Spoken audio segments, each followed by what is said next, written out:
You own in your brain the most marvelous, miraculous, inconceivably powerful force the world has ever known. The number of lines which connect the brain cells with one another equal the figure 1, followed by 15 million ciphers.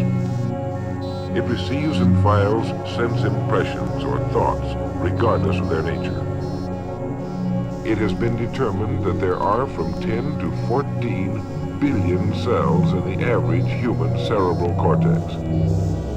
It is inconceivable that such a network of intricate machinery should be in existence for the sole purpose of carrying on the physical functions incidental to growth and maintenance of the physical body. No two minds ever come together without thereby creating a third invisible, intangible force which may be likened to a third mind. The subconscious acts first on the dominating desires which have been mixed with emotional feeling, such as faith. You cannot entirely control your subconscious mind. It is this quality more than any other that keeps the majority from great accomplishment. The subconscious mind consists of a field of consciousness in which every impulse of thought that reaches the objective mind through any of the 5 senses is classified and recorded. Your subconscious will begin to lead you in the most logical ways toward your objective. Don't fight it. Follow your sudden hunches, the ideas that come into your mind, knowing that it's your subconscious trying to get through to your conscious mind.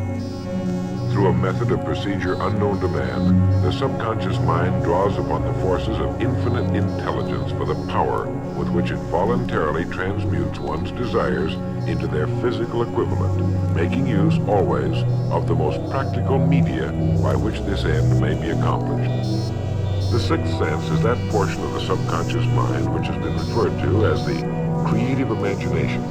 It has also been referred to as the receiving set, through which ideas, plans, and thoughts flash into the mind.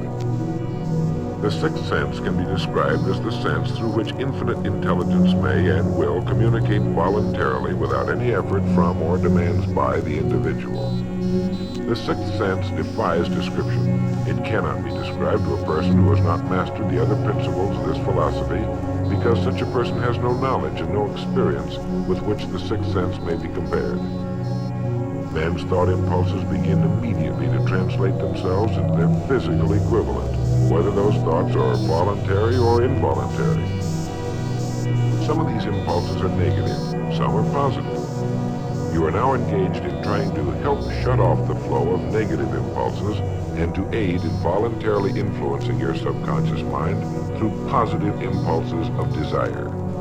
You have learned that everything man creates or acquires begins in the form of desire. The desire is taken on the first lap of its journey from the abstract to the concrete in the workshop of the imagination, where plans for its transition are created and organized. You will possess the key which unlocks the door to your subconscious mind.